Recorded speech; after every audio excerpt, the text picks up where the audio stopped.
जो पितृपक्ष में ब्राह्मण को भोजन कराते समय नहीं बनाई जाती। एक तो कुमड़ा, दूसरा पत्ता गोभी, जो बंद गोभी होती है ना, वो बंद गोभी जो होती है ना पत्ता पत्ता वाली, उसकी भी सब्जी पितरों के ब्राह्मण अगर भोजन करता है तो उसमें नहीं बनाई जाती। एक कुमड़ा, ये जो पेठा बनता है ना कुमड़ा का, ये भी श्राद्ध पक्ष में नहीं खिलाया जाता। महाराज बुरा कोला पेड़ा बोलते हैं, क्या बोलते हैं उसको श्राद्ध पक्ष में उसको भोजन में नहीं दिया जाता। ब्राह्मण के भोजन, महाराज ब्राह्मण के भोजन में श्राद्ध पक्ष में सबसे ज्यादा जरूरी है दूध की खीर, दूसरा तुरई या गिलकी का भोजन, या तो सब्जी बनाओ या भजिया बनाओ, कुछ भी बनाओ। तीसरा मांस की दाल का भोजन, उड़द की दाल का भोजन। उड़द की दाल का या तो दही बड़ा बना लो, इमरती बना लो, या फिर बड़ा बना लो, या पकोड़ा बना लो, पर उसका भोजन होना जरूरी है। 3 भाग दूध का भोजन आहूतों के हिस्से में चले जाता है, गिलकी और तुरई का भोजन पितरों के हिस्से में चले जाता है, मांस की दाल का भोजन, उड़द की दाल का भोजन प्रेतों के हिस्से में चले जाता है। इसलिए ये 3 भाग का भोजन ब्राह्मण जब श्राद्ध पक्ष का भोजन करे तो उसमें बनाना जरूरी।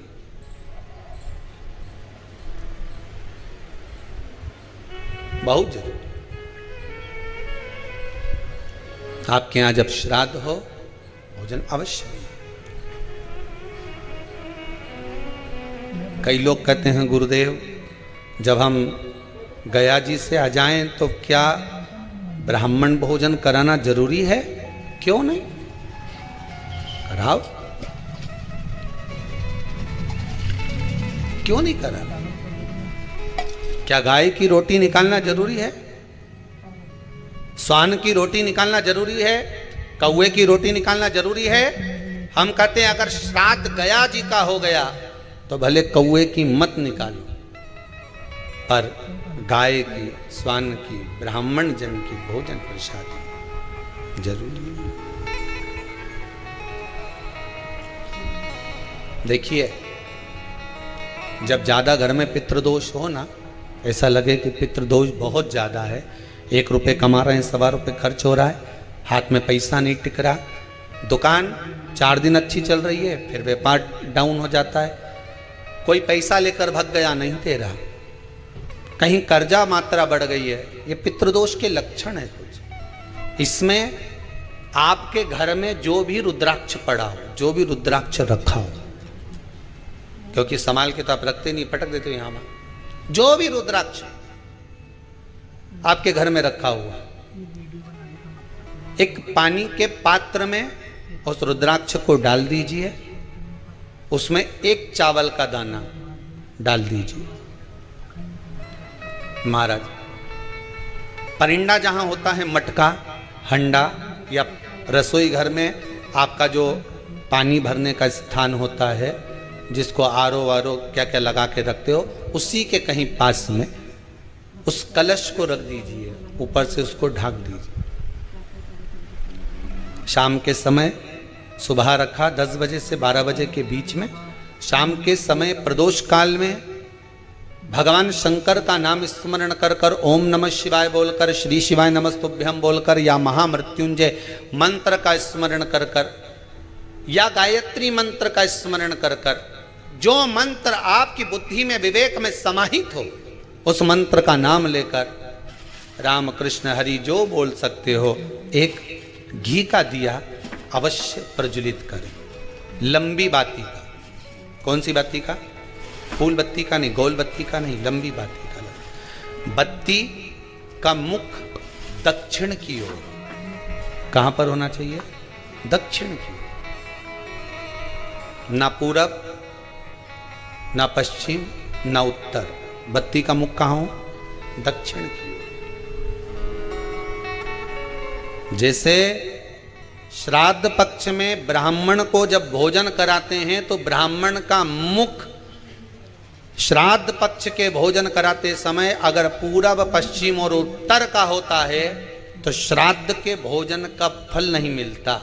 उसका मुख दक्षिण का होता है तो हमारे घर के जितने भी पितर उस तिथि में गए होते हैं सबको उसका भाग मिल जाता है और पितृदोष समाप्त हो जाता है। इसलिए ब्राह्मण का मुख श्राद्ध पक्ष में भोजन कराते समय दक्षिण का होना चाहिए।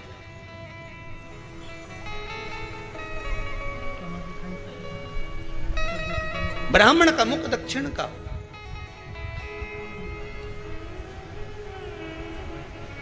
यहां तक शास्त्र कहता है महाराज, अगर गौ माता को श्राद्ध पक्ष में अगर भोजन दे रहे हो तो गाय का मुख अगर दक्षिण का है, गाय का, आपका मुख भले उत्तर का हो, गाय का मुख दक्षिण का हो, आपका मुख भले पूरा पश्चिम नहीं का, गाय का मुख अगर दक्षिण में, अगर आपने दक्षिण में गाय को खड़ी कर रखा है और दक्षिण में उसका मुख और आप भोजन दे रहे हो तो शास्त्र कहता है कि किसी पिंड की जरूरत नहीं पड़ती, गाय स्वतः कल्याण कर देती है। गौ माता स्वतः कल्याण कर, दक्षिण मुखी हो।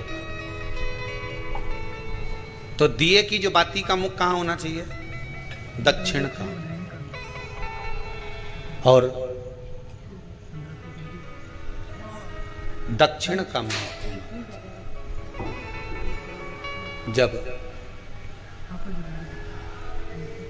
जब दक्षिण का मुख हो, दक्षिण की ओर बाती हो महाराज, तब दक्षिण की बाती जलाने के बाद में भगवान से वहीं पर प्रार्थना करें।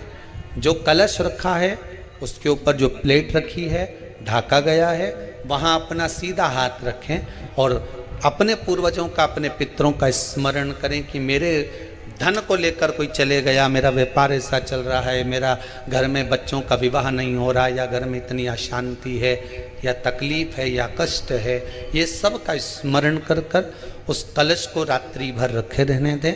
सुबह स्नान आदि करने के बाद फिर एक घी का दिया दक्षिण की ओर लगाकर सुबह 10 बजे से 12 बजे के बीच में उस जल को शिव जी को समर्पित कर कर आ जाएं और वो रुद्राक्ष लेकर वापिस सजाएं। महाराज वापिस सजाएं, उस रुद्राक्ष को अपने घर में रख दीजिए। वर्ष भर वो रुद्राक्ष आपको कभी बीमारी से नहीं घिरने देगा, कभी किसी जगह खड्डे में नहीं जाने देगा, वो उन्नति की ओर ही बढ़ाएगा। भले कोई भी रुद्राक्ष हो, 1 मुखी से लेकर 14 मुखी, 20 मुखी, 18 मुखी, जो रुद्राक्ष आपके पास में, आप तो उसका स्मरण करिए, आप उसका स्मरण करें।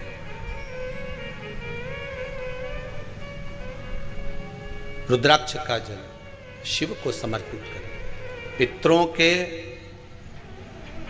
जितने भी द्वार हैं, पितरों के जितने भी दरवाजे हैं, पितृलोक में जितने भी पितृ विराजमान होते हैं महाराज, ये सब शंकर के ऊपर चढ़े हुए जल का भाग ग्रहण करते हैं। शिव के ऊपर चढ़ा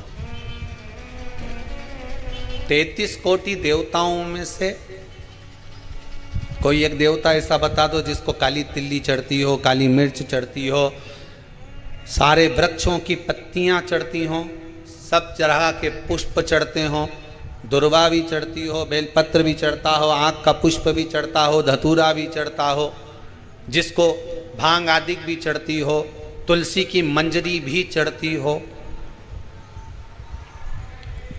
तुलसी की मंजरी भी शंकर को चढ़ती, तुलसी का दल नहीं, मंजरी वो भी चढ़ती। 33 कोटि देवताओं में कोई ऐसा देवता बताओ, संपूर्ण सामग्री भगवान केवल एक हैं, देव अधिदेव महादेव, जिनको काली तिल भी चढ़ रही है, काली मिर्च भी चढ़ रही है, जिनको संपूर्ण सामग्री भगवान शिव को समर्पित हो रही, संपूर्ण यहां तक राई, सरसों, राई के दाने तक भगवान शंकर को चढ़ते हैं। 1.25 लाख दाने का प्रमाण है महाराज शंकर जी को समर्पित करने का। सरसों चढ़ती, राई चढ़ती महाराज, पुष्प, बेलपत्र, दुर्वा, जगह जगह के पुष्प शिव को समर्पित होते।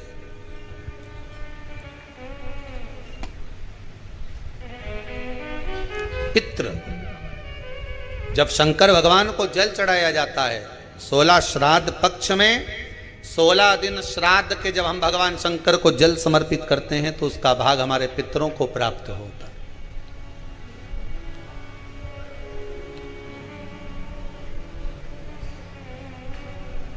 केवल 16 श्राद्ध के दिन ही ऐसे होते हैं जिसमें शंकर भगवान को जल में दूध मिलाकर चढ़ाने की जगह दूध भले 1 चम्मच चढ़ा रहे हो पर अलग से चढ़ाओ, कच्चा दूध अलग से चढ़ाओ, उसके बाद भले तुम जल चढ़ा दो, पर लोटे में जल में दूध मिलाकर 16 दिन श्राद्ध पक्ष में नहीं ले जाना।